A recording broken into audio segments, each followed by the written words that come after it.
Sachal news net work کی videos میں خوش آمدید۔ ناظرین، ویڈیو سے متعلق اپنی قیمتی رائے کا اظہار کمنٹ باکس میں ضرور کریں اور چینل کو سبسکرائب کریں۔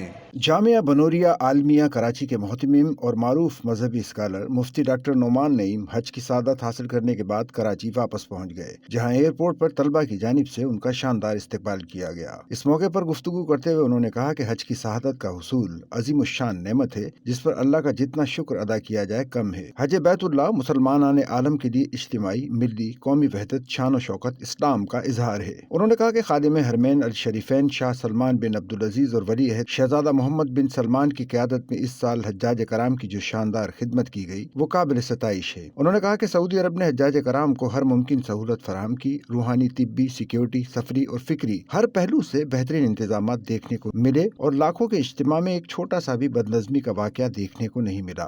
خاص طور پر خطبہ حج کا 35 زبانوں میں ترجمہ، اسمارٹ بریسلیٹس، جدید میڈیکل سینٹرز، مصنوعی ذہانت پر مبنی ایپلیکیشنز، منارہ روبوٹ، ماحول دوست فرش اور نقل و حمل کے بہترین انتظامات اس بات کا ثبوت ہیں کہ حج کو نہ صرف محفوظ بنایا گیا بلکہ اسے دین اسلام کا عالمی پیغام دنیا بھر تک پہنچانے کا ذریعہ بھی بنایا گیا۔ مفتی نعمان نعیم نے مزید کہا کہ عرفات، مزدلفہ، مینا اور مسجد الحرام میں نظم و ضبط و سہولیات کا اعلیٰ معیار قابل تقلید ہے۔ ایسا محسوس ہوتا ہے جیسے روحانیت اور جدید ٹیکنالوجی ہم آہنگ ہو کر خدمت دین کا فریضہ انجام دے رہی ہو۔ انہوں نے کہا کہ سعودی حکومت بالخصوص خادم حرمین شریفین اور ولی عہد اس عظیم خدمت پر بجا طور پر خراج تحسین کے مستحق ہیں۔ انہوں نے کہا کہ شدید گرمی کے باوجود حجاج کرام کو سہولیات کی فراہمی میں کوئی کسر نہ چھوڑی اور یہ ثابت کیا کہ وہ حجاج کی خدمت کے حوالے سے پورا سال فکر مند رہتے ہیں۔ آخر میں انہوں نے دعا کی کہ اللہ تعالیٰ خادم حرمین الشریفین، ولی عہد اور پوری سعودی حکومت کو اس عظیم خدمت پر مزید کامیابیاں عطا فرمائے اور ان کی یہ کاوشیں امت مسلمہ کے اتحاد اور ترقی کا ذریعہ بنیں۔